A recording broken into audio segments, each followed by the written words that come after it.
I avoided phone calls for years because of English narrator Daniel.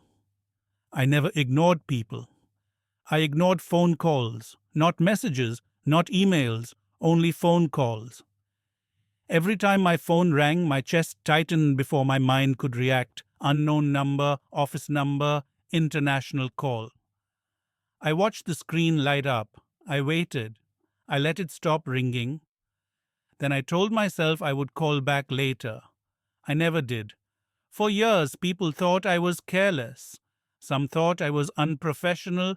Some thought I simply didn't care. No one knew the truth. I wasn't lazy. I wasn't rude. I was terrified of speaking English with no face, no pause, no second chance, and one call I avoided didn't just ring and disappear. It changed my life. Segment 1. Narrator Daniel. My fear of phone calls did not begin with English. It began with control, or rather, the lack of it. When you speak face to face, you can read expressions. You can slow down. You can repeat yourself naturally. But on a phone call, your voice stands alone. And my voice carried an accent. The first time I panicked during a phone call was years ago.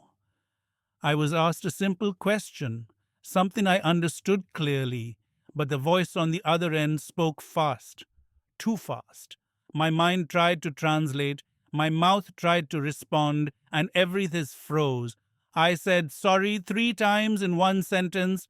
I asked them to repeat, then repeat again. The call ended politely, but my hands were shaking. That moment followed me. After that, every phone call felt like a test I would fail before it even started. I began avoiding them quietly. I let calls ring. I told myself I was busy. I chose texting over talking every time. At first, it felt like a smart solution. Then it became a habit. Phone calls represent urgency, authority, judgment. On a call, you cannot hide your hesitation behind a smile or a nod, and I was afraid my accent would betray me before my words did. Each missed call added to the fear.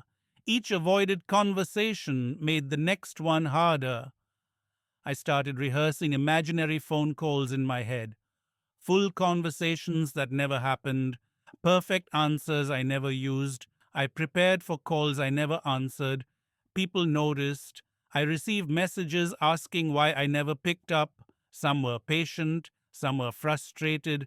I gave vague excuses, network issues, missed calls, busy schedules. The truth was simpler. English on the phone made me feel exposed. At work and in school, this fear began costing me things, opportunities, trust, sometimes respect. I missed important information. I delayed responses. I depended on others to speak for me. And each time I told myself it was temporary. I'll answer the next one. I just need more confidence. I just need better English. But confidence doesn't arrive when you hide. One evening, my phone rang again. An unfamiliar number. I stared at it longer than usual. My heart raced. My finger hovered over the screen. I didn't answer. A few minutes later, a message arrived. We tried calling you. Please call back as soon as possible. That message carried weight. More than fear, more than anxiety, it carried consequence. And that was the moment I realized something uncomfortable. Avoiding phone calls wasn't protecting me anymore. It was shrinking my world. The call I feared most was coming, and I would not be able to ignore it. Segment 2. Narrator Daniel. The message stayed on my screen longer than it should have. We tried calling you. Please call back as soon as possible. The words felt heavier than a missed call notification.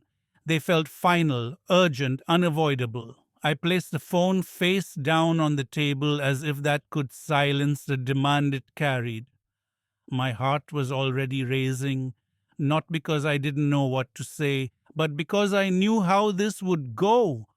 Fast English, unfamiliar voices, questions I would need to answer immediately.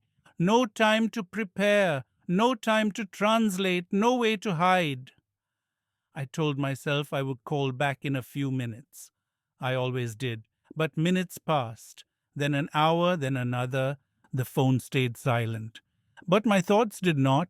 I imagined the conversation again and again, every possible opening line, every possible misunderstanding. I practiced answers quietly. I imagined myself asking them to repeat. I imagined the awkward pauses, the frustration on the other end. The longer I waited, the harder it became to dial. That was the cruel part of avoidance. Each delay strengthened the fear. Each missed moment made the next one feel bigger. Finally, as the sky outside grew darker, I picked up the phone. My hands were cold. My throat felt tight. I stared at the number for a long time. Then I pressed call. The ringing felt louder than usual. One ring, two. Someone answered. Hello. The voice was calm, professional, but fast. Faster than I expected. My mind scrambled to keep up. I caught some words, missed others. I focused on the tone, trying to understand the intention even when the details slipped past me. I introduced myself. My voice sounded unfamiliar to my own ears. Slightly higher, tense. The accent I had spent years trying to soften stood out clearly. I apologized without thinking. Sorry, could you repeat that?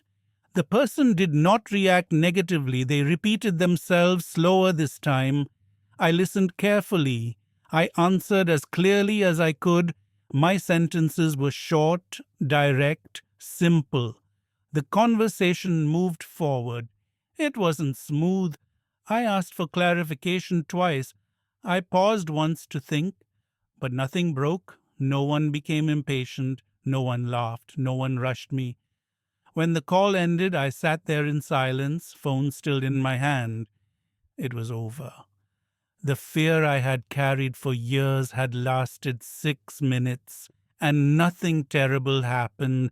That realization was disorienting. I felt relieved, yes, but also confused. If phone calls weren't as dangerous as I believed, why had I avoided them for so long? The answer was uncomfortable. I had been preparing for judgment that never arrived. In the days that followed, I noticed something else. Because I had avoided phone calls, people had filled the silence with their own assumptions. They assumed I was unreliable. They assumed I was uninterested. They assumed I didn't care enough to respond quickly. My fear had spoken for me. I began to see how avoidance communicates a message.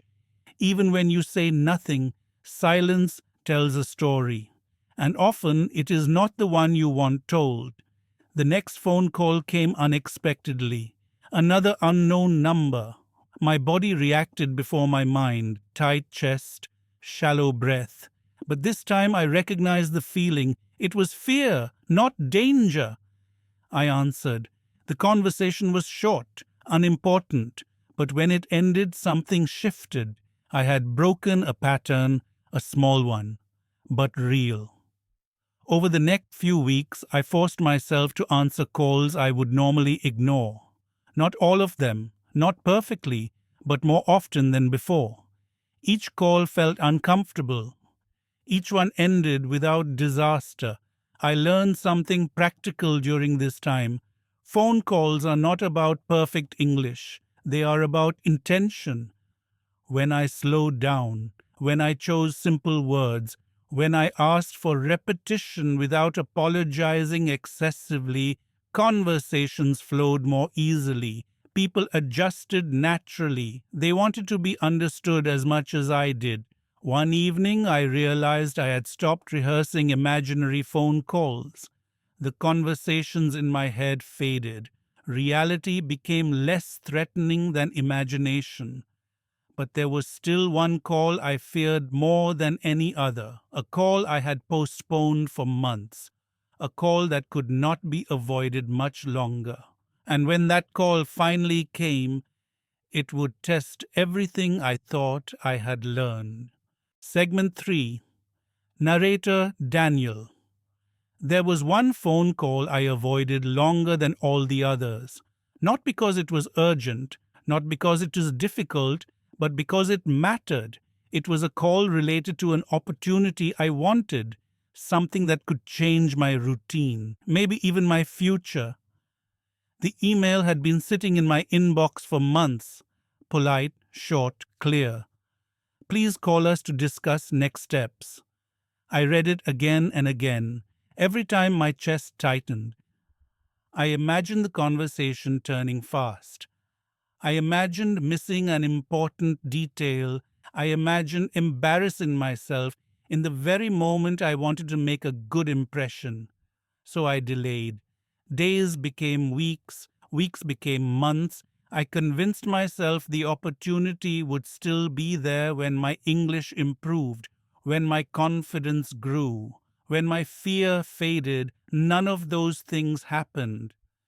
Then one afternoon, my phone rang. The number was familiar, the same one I had avoided dialing for months. My body reacted instantly, my heart raced, my fingers went cold. I stared at the screen. This time I didn't let it ring.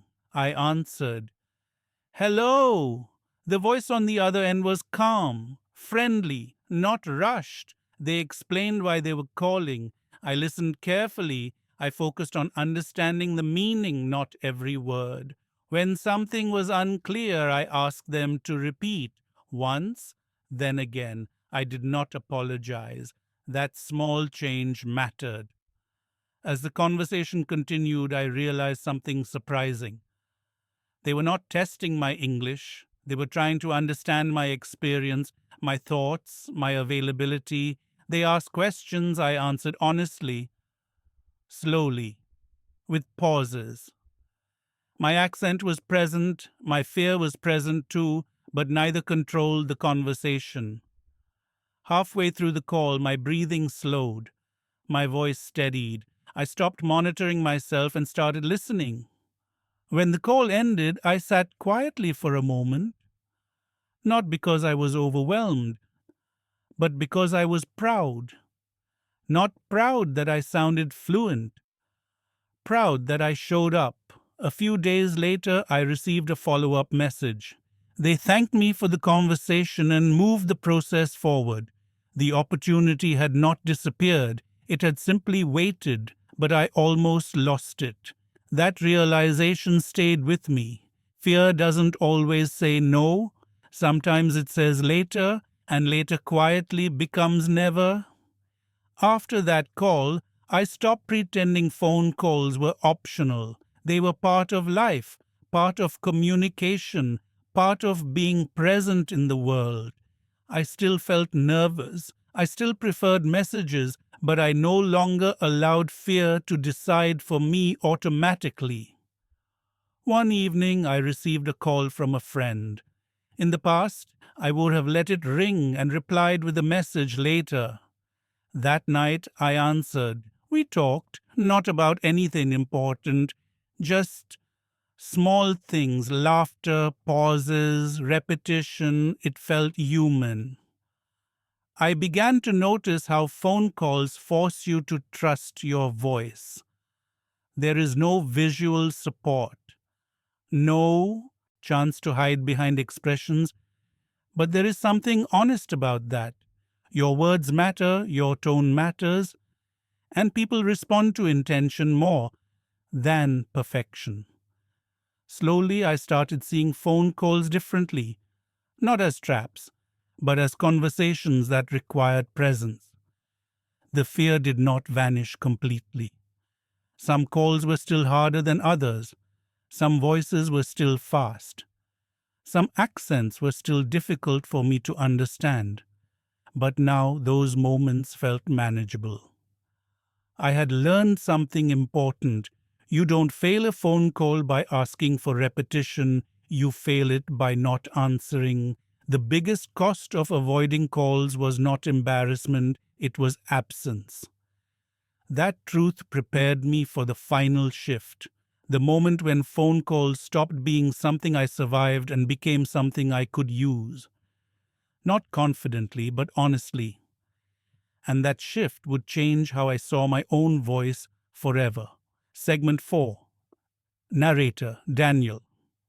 After that call, phone calls stopped feeling like emergencies. They still made me uncomfortable, but the panic was no longer in control. I began to see them as moments that required attention, not escape. That difference changed how I responded to the sound of my phone ringing. The next time it rang, I noticed my reaction clearly. My chest tightened, but I didn't freeze. I let the feeling exist without obeying it. That was new. I answered. The conversation was ordinary. Someone asking for information, a short exchange. It ended quickly. But something important happened during that call. I did not apologize once. I did not rush my words. I allowed pauses, and the person on the other end waited. I realized then how much of my fear came from assumptions. I assumed people would become impatient. I assumed they would judge my accent. I assumed I was wasting their time. But those assumptions had rarely been tested. They lived safely in my head. Once I began answering calls, reality began correcting those assumptions. People slowed down when I asked them to. They repeated information without frustration. They adjusted naturally. Phone calls are negotiations, not performances. Over the following weeks, I answered more calls. Not all of them, but enough to notice patterns. The calls I feared most were not the ones that went badly. They were the ones I imagined most vividly. Reality once again was quieter than fear. I also noticed how avoidance had shaped how others interacted with me. When I avoided calls, people stopped calling. They relied on messages. They excluded me from urgent decisions, not intentionally, practically. When I started answering, that changed. I was informed sooner, included earlier, trusted more. Not because my English improved dramatically, but because I was available. Availability builds confidence faster than fluency. One afternoon, I had to make a call instead of answering one. This was the kind of situation I still dreaded. Initiating a conversation meant no warm-up, no chance to ease into it. Just my voice entering someone else's space. I stared at the number for a while. Then I dialed. The call went exactly as expected. There were pauses. I asked for clarification. I repeated information to confirm understanding. Nothing went wrong.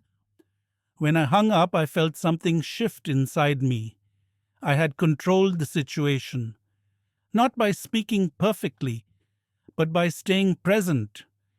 That was when I began to trust my voice more than my fear. I stopped trying to sound fluent. I focused on being clear, simple sentences, natural pace, calm tone.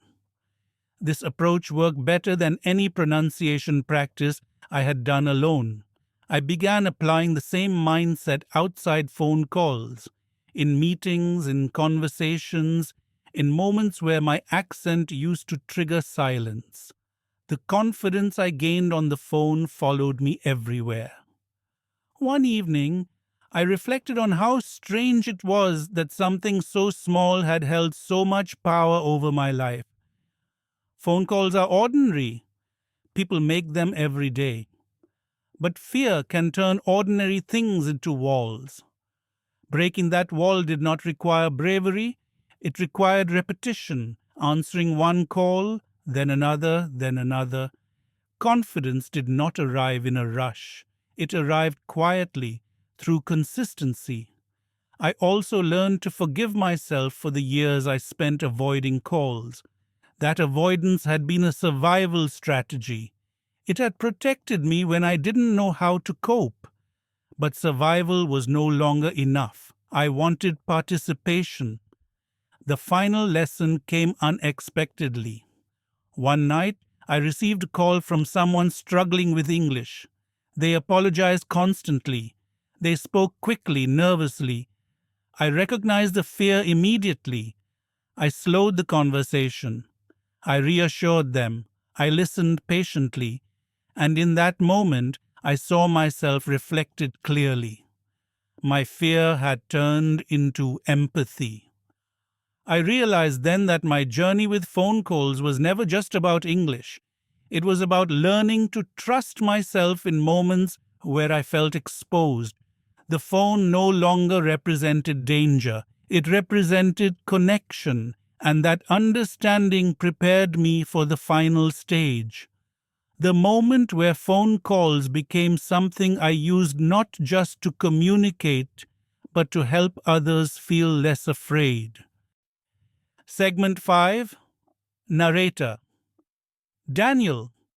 Helping someone else face a fear often reveals how far you have already traveled. I did not notice the change in myself until it was reflected back to me through another person's hesitation. The call came late in the evening. It was from a colleague I had worked with briefly. We usually communicated through messages, short, safe, predictable. When I saw his name on the screen, I hesitated for a moment. Then I answered. He sounded nervous immediately. His sentences were rushed. His apologies arrived before his questions. Sorry to bother you. Sorry if my English is not good. Sorry if this is a bad time. I recognized the pattern instantly. I had lived inside it for years. I slowed my voice. I told him it was okay. I asked him to take his time. The change was immediate. His breathing settled. His words came out more clearly, not because his English improved, but because the pressure eased. He explained that he needed to make an important call the next day, a professional one, and he was afraid of misunderstanding something critical, afraid of sounding incompetent, afraid of freezing the way he always did. He asked me how I manage phone calls now. The question caught me off guard. For years I would have said I avoided them, that they were too difficult, that my English was not good enough. But that night the answer was different. I told him the truth. I told him I still felt nervous sometimes. I told him I still asked people to repeat themselves. I told him my accent never disappeared. But I also told him something else. I told him phone calls stopped being scary when I stopped trying to sound perfect and started trying to be clear. We practiced together, not rehearsing perfect sentences, just simple exchanges, asking for clarification, confirming information, pausing without apologizing. He laughed nervously at first, then more naturally. The fear did not vanish, but it softened. Before we ended the call, he said something quietly. I didn't think I could do this, but now it feels possible. When the call ended, I sat in silence for a long moment. That was when I realized something important. The skills I feared I didn't have had been growing quietly all along. Not pronunciation, not speed, not fluency, presence. The next day he messaged me after his call. It had gone well, not perfect, but successful. He understood what he needed. He communicated clearly. He survived. His relief was real. That message stayed with me. I thought about how many years I had believed my fear was a personal failure, something unique to me, something shameful. But fear is rarely unique. It is shared quietly by many people who think they are alone. Phone calls amplify that fear because they remove context. They force listening, they demand response, but they also teach something powerful. Trust. You learn to trust the other person to wait. You learn to trust yourself to ask. You learn to trust that misunderstanding is not the end of the conversation. In the weeks that followed, I noticed how differently I approach calls. I did not rush to answer everyone, but I no longer avoided them reflexively. I chose based on importance, not fear. I also noticed how my voice sounded different, not smoother, but steadier, less apologetic, less defensive. I spoke as if I expected to be understood, and often I was. One evening, I made a call that would have terrified me before, a formal one, structured, time sensitive. I prepared briefly, then dialed. The conversation flowed. There were pauses, clarifications, but also understanding. When it ended, I realized something had changed permanently. Phone calls were no longer events, they were conversations. That shift extended beyond the phone. It changed how I viewed communication itself. Speaking is not about delivering perfect sentences, it is about navigating meaning together. Fear isolates, communication connects. I had spent years protecting myself from embarrassment, but in doing so, I had also protected myself from growth. The phone calls I avoided were not threats, they were opportunities to practice presence. Helping someone else face that fear showed me how much I had learned, not from courses, not from drills, but from showing up repeatedly when it felt uncomfortable.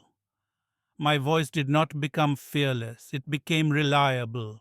And reliability matters more than confidence. The final stage of this journey was not about mastering phone calls. It was about understanding what fear had taken from me and what presence had given back.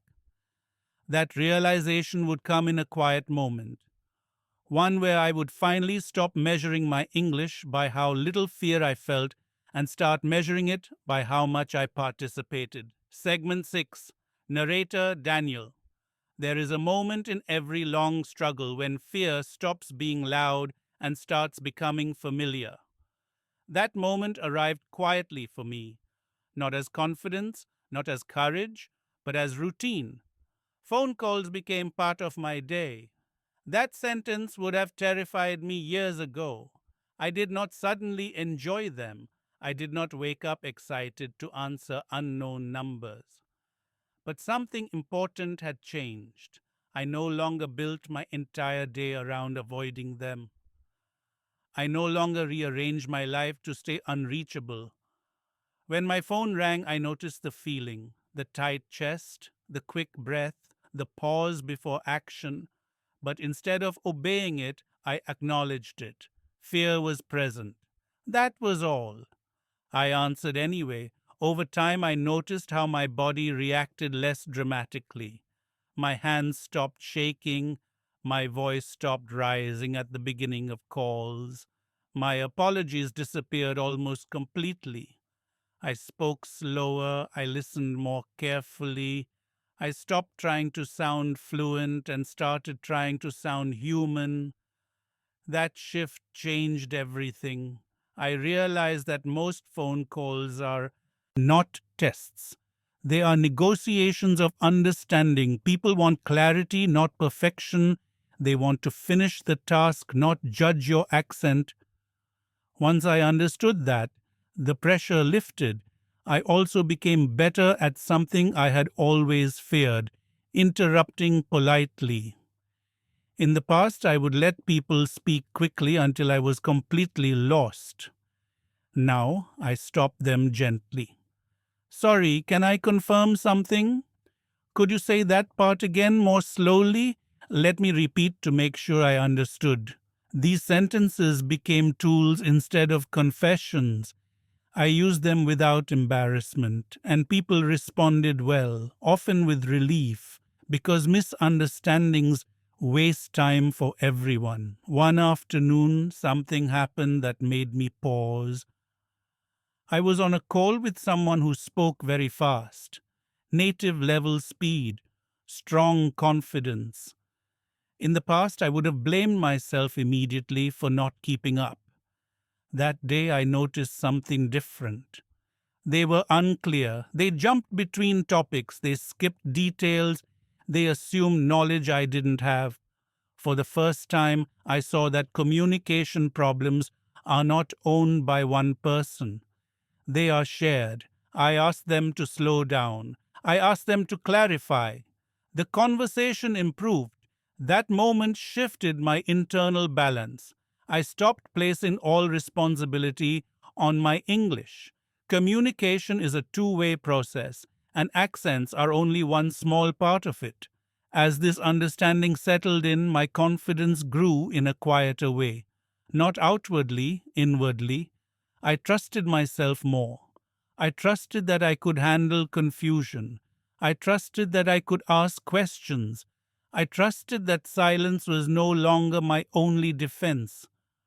Phone calls stopped being something I survived. They became something I navigated. This confidence began spilling into other areas of my life. In meetings, I spoke up sooner. In conversations, I asked questions without apology. I stopped rehearsing sentences in my head before speaking. I allowed myself to be imperfect in real time. The energy I saved was enormous. I did not realize how exhausting fear had been until it loosened its grip.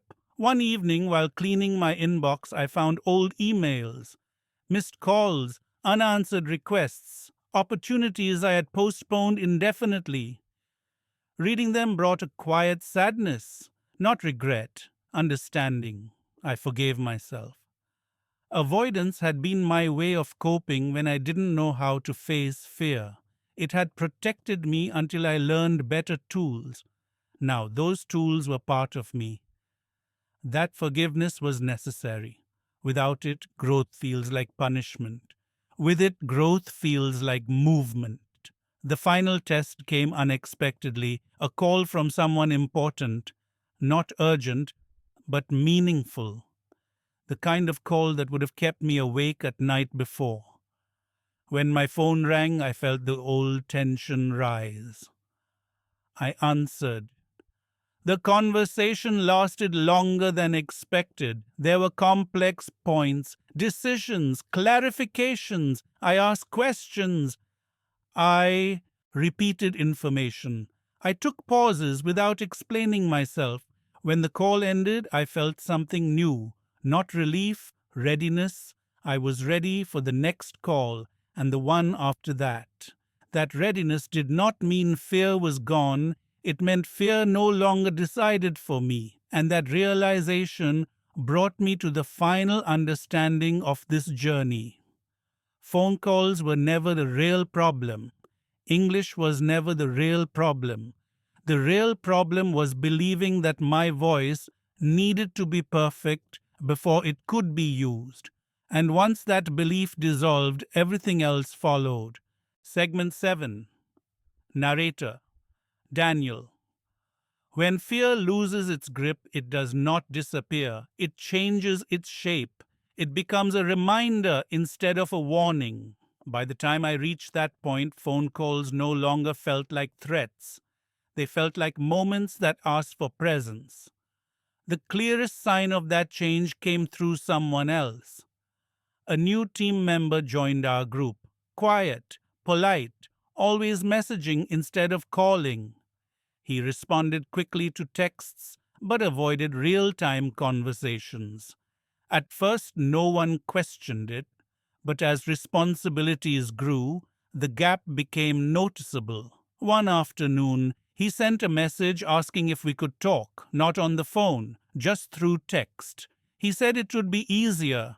I recognized the hesitation immediately. Instead of insisting, I suggested a short call, 5 minutes, nothing formal, just to clarify a few points. There was a pause. Then he agreed. When the call started, his voice was tight, his sentences rushed. Apologies appeared before questions. He repeated the same phrases I used to repeat years ago. Sorry, my English is not very good. Sorry, I'm nervous. I slowed the pace. I spoke calmly. I reassured him that clarity mattered more than speed. Gradually, his voice settled.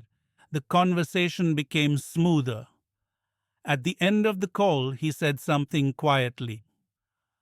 "That wasn't as bad as I thought." I smiled, though he couldn't see it. After we hung up, I realized something important. I was now on the other side of the fear, the side that creates safety. Fear isolates, safety invites. Over the next few weeks, he called more often, not confidently, but willingly. Each time he apologized less. Each time he spoke more clearly, and no one judged him for it. Watching that process unfold confirmed something I had begun to understand. The most powerful thing you can do with your voice is make space for someone else's. My own relationship with phone calls continued to evolve. I stopped categorizing them as good or bad. They became neutral tools. Some were easy, some were still uncomfortable, but none felt impossible. I also became more aware of how often people avoid real time communication without realizing the cost. Messages delay understanding. Silence creates assumptions. Calls, even imperfect ones, move things forward. One evening, a call came from someone I hadn't spoken to in a long time. Years ago, I would have ignored it and sent a message later. That night, I answered. We talked for a long time about life, about work, about missed connections. There were pauses, laughter, repetition. Nothing was polished, everything was real. When the call ended, I felt grounded, present. I thought about how many conversations like that I had missed because of fear, and instead of sadness, I felt gratitude. Gratitude that I had learned to answer when it mattered. The final insight of this journey became clear to me then. Confidence is not loud, it is reliable. People trust those who show up, even imperfectly. That reliability had nothing to do with accent or grammar.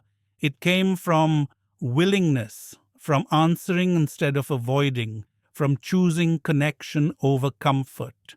The phone had once been a symbol of everything I feared.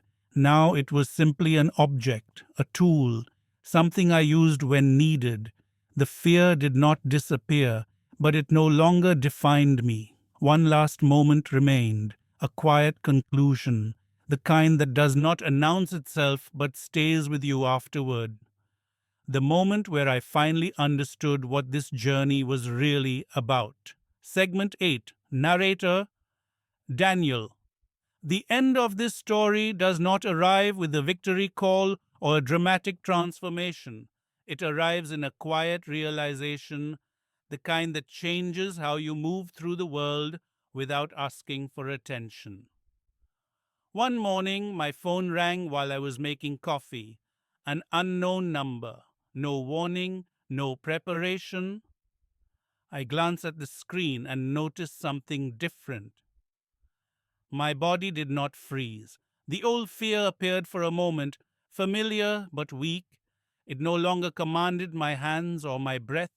I answered naturally, without thinking about what might go wrong.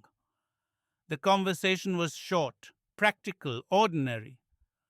When it ended, I returned to my coffee without replaying the call in my head, without analyzing my accent, without measuring my performance. That was when I understood the journey was complete. Not because I had mastered phone calls, not because my English became flawless, but because fear no longer decided how I participated in my life. For years, I believed phone calls were about English ability, vocabulary, speed, pronunciation, but they were never about language. They were about permission, permission to take up space, permission to ask for clarity, permission to sound human. Avoidance had once felt like control. In reality, it had narrowed my world. Every missed call was a conversation I never had, a connection that never formed, an opportunity that quietly passed by. Answering calls did not make me fearless. It made me present. Presence is what turns language into communication. I thought about the person I used to be, the one who watched the phone ring and hoped it would stop, the one who told himself he would call back later, the one who believed silence was safer than misunderstanding. That version of me was not weak. He was careful. He survived with the tools he had, and those tools were enough until they weren't.